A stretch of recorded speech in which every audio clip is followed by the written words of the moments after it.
Today you're going to learn 8 behaviors that are destroying your relationship. Welcome to the Dr. Wyatt Show. I'm your host, Dr. Wyatt Fisher, a licensed psychologist specializing in couples counseling. Be sure to follow me on any of your social media channels. You can find me at Dr. Wyatt Fisher. So let's talk about this. 8 behaviors that destroy your relationship. Did you realize you're probably destroying your relationship? You're probably doing some of these behaviors without realizing it's increasing your risk for problems in your marriage long term. So it's important to become aware, because once we become aware, then we can start doing something about it. So number 1 is you never prioritize emotional intimacy. Are you guilty of this?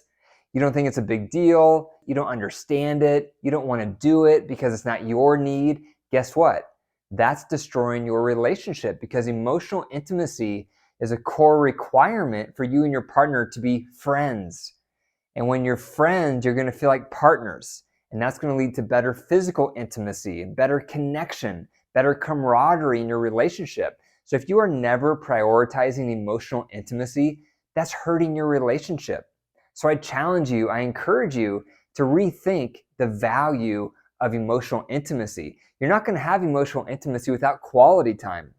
So it starts with carving out regular quality time with your partner, even if it's 15 minutes a day, to start nurturing your emotional connection. Number 2, you never give compliments. When was the last time you complimented your partner, not just on what they did, but about their character, things you love about who they are as a person? We all need to feel built up. We all need to feel cherished. We all want to feel praised. And a lot of times in relationships, we barely give our partner any appreciation. We barely give them any praise. And instead, we give them criticism. Most of us are talented at giving criticism to our partner. We don't even have to try. It's natural. It's effortless.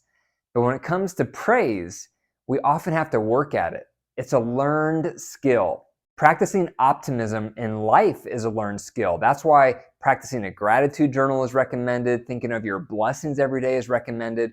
Likewise in your marriage. How often do you intentionally think about the good things about your partner? How often do you tell them the good things about them? It's important. And if you're not doing that, you're hurting your relationship. Number 3, you never ask for constructive feedback. When was the last time you asked your partner how you could improve? When was the last time you asked your partner about your blind spots? When was the last time you asked your partner how you could become a better version of yourself? Your partner is your biggest personal asset. They see you like no one else. They have more feedback, more perspective, more objective observation than anyone else in your life, because they're with you day in and day out. Do you leverage that feedback? Do you leverage their insight? Do you leverage their wisdom? Probably not. Most people never ask their partner for constructive feedback. Then their partner gets fed up and then they criticize their spouse. So if you want to stop getting criticized, start asking your partner for constructive feedback on a regular basis. If you do that, they won't blindside you with criticism because you're proactively asking for it. But a lot of people are guilty of never asking for constructive feedback. Number 4, you never have huddles with your partner. What is a huddle? A huddle is a once-a-week rhythm to have with your partner to talk about everything pertinent to your marriage. You can talk about any concerns you have with the kids or with the finances. You can coordinate your schedules. You can work through any resentments you may have. You can check in on the love buckets and see how well you're both doing as a partner. This is what a once-a-week marriage huddle is for. But most couples never have a marriage huddle. And when that happens, you start feeling like two ships passing in the night. You start feeling like roommates. You start feeling like you don't really know each other anymore. You're not operating as a team. You don't feel like partners with your partner. Number 5, you never have dates. How often do you have dates with your partner? Probably not very often. This is one thing I help couples a lot with my practice when they come in, is we talk about how often do you have dates? It sounds like such a simple idea. But you'd be surprised how many couples never have dates. Dates are what made you fall in love. Dates are what made you first have connection. Dates are what made you first have fun. Dates are what made you first feel that physical electricity with each other. Therefore, We need to keep having dates to keep the love alive, to keep the flame alive. But a lot of us are guilty over the long term. We stop dating our partner. We stop having fun with our partner. Doesn't matter if you have kids. Doesn't matter how busy you are. Make time to date your partner. Think of the fishbowl analogy. A lot of us are guilty of putting everything else into a fishbowl first. And then before we know it, we don't have time for our marriage because the fishbowl is full. But instead, consider putting your marriage in first, and then you put things around it, hobbies, sports, Netflix, friends, and then you're not going to have room for all those things. But that's the way you want to live. It's a value-centric lifestyle. It's a marriage-first lifestyle. And one of the best ways to put marriage first is through dates. Now, you can do this in a few different ways. You can have dates twice a week for 1 to 2 hours, 1 to 3 hours if you're able to. Or you can have one large date per week that's around 4 hours. My wife and I have experimented a lot with dates, and we used to have 2 dates a week for around 2 hours. And we did that for a while. We would do it during the school hours while our kids were in school, so we wouldn't need a babysitter. It made it really affordable. But we found over time, the 2 dates a week that was only 2 hours, it felt too rushed. And so lately we've combined those to have 1 4-hour date per week, and it's been amazing. We've only been practicing it for a few weeks so far, but it's already had a significant impact because now we feel more freedom. Now we can go on adventures. We can drive to Denver if we want to. We can go out of town and do something more special. The other thing I recommend that you do is take turns planning the date because often one partner is more of the planner than the other one. And it's never fun to feel like you're in charge of planning the date every week. You get stuck with what to do and what to suggest. So I always recommend for couples, take turns planning the dates. 1 week partner A plans it, the next week partner B plans it. The other week my wife surprised me with the date that she was planning, and we went out to a restaurant and then we went to the Denver Marine Aquarium. And so it was fun. I didn't know what was coming. It was a surprise, and I really appreciated the effort she put into it to plan it. But it doesn't have to be anything elaborate. Another time I planned the date, and I took her to a favorite restaurant she wanted to go to, and we came home and watched a couple episodes of one of her favorite programs. So you don't want to have screen watching to be the majority of your dates. You want it to be the minority of your dates. And you also want to try to include 4 things in your dates. Try to have a lot of affection, a lot of emotional intimacy, something with recreation so it's fun, and then something for sensual activity. Sensual activity could be cuddling, it could be a sensual massage, it could be a bath, something that's romantic. And that's also why it's nice to have a larger stretch of time so you don't feel rushed. If you do all 4 of those elements in a date, most likely you'll both walk away saying, that was a great time. However, if you only do 2 of those 4 or 3 of those 4 elements for the date, one of you will walk away saying, that was great, and the other one will walk away saying, that kind of sucked. So that's why those 4 elements are helpful to make your dates fulfilling for both partners. But so many couples are guilty of never having dates. And they say they don't have time, they're too busy. Give me your phone and let me look at how much time you're spending on social media. Let me see your phone so I can see how much time you're spending on Netflix. Let me see your phone so I can see how much time you're surfing the web. We often have the time, but we're spending it doing other things. Prioritize your marriage. Put it first in that fishbowl if you want it to thrive. Number 6 is couples never share power.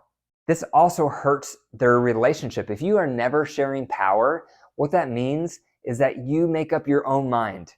You make up your own decisions on things that are going to impact your marriage.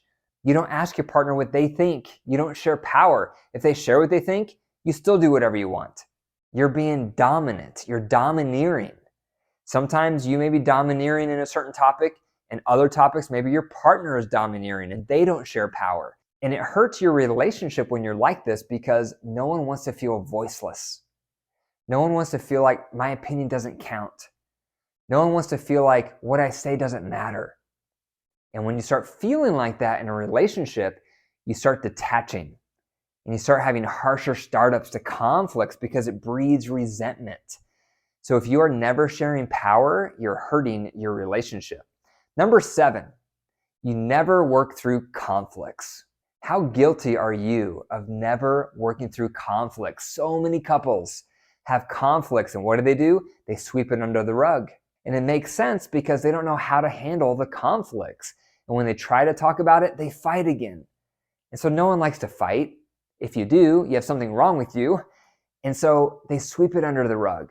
They need tools. They need skills on how to resolve these resentments, on how to work through conflicts. This is why I designed my marriage boot camp.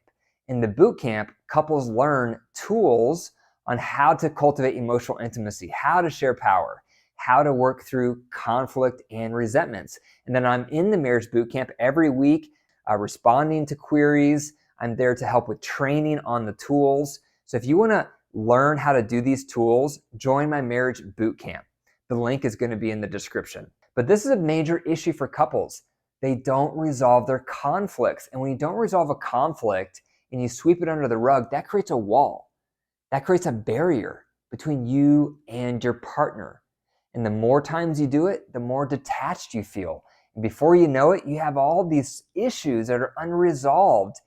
And then you really start feeling walled off from each other. So number 8 is that you never have physical intimacy. Are you guilty of not prioritizing physical intimacy in your relationship? Have you lost focus of the importance of that? Have you downsized physical intimacy to just a need your partner has that you could care less about? If you have, you're hurting your relationship. Physical intimacy is imperative for a healthy marriage. The happier marriage is, the more physical intimacy they have. The more physical intimacy they have, the happier the marriage is. It creates a positive synergy. Are you guilty, though, of dismissing physical intimacy, of avoiding physical intimacy, of never being up for physical intimacy? A lot of partners are guilty of never prioritizing physical intimacy. When that happens, the relationship starts to suffer. Now, to have physical intimacy, obviously a lot of things need to be in place. You have to work through your resentments. You have to build your friendship. You have to nurture that romantic, sensual time. But even when those things are in place, a lot of partners still are avoiding physical intimacy. And if that's you, you're hurting your relationship. So those are the 8 ways you're hurting your relationship. Number 1, you never prioritize emotional intimacy. Number 2, you never give compliments. Number 3, you never ask for constructive feedback. Number 4, you never have huddles. Number 5, you never have dates. Number 6, you never share power. Number 7, you never work through conflicts. And number 8, you never have physical intimacy. Thank you for listening to the Dr. Wyatt Show podcast. For my free worksheet, my PDF on this podcast episode, make sure you go to drwyattfisher.com/pages/freebies, and the link is also in the description. If you enjoyed the episode today, be sure to share it with one other person that you think could benefit from the episode. And remember, your marriage is alive. If you care for it and nurture it, it will grow. But if you deprive it and neglect it, it will wilt and die. The choice is up to you. Take care.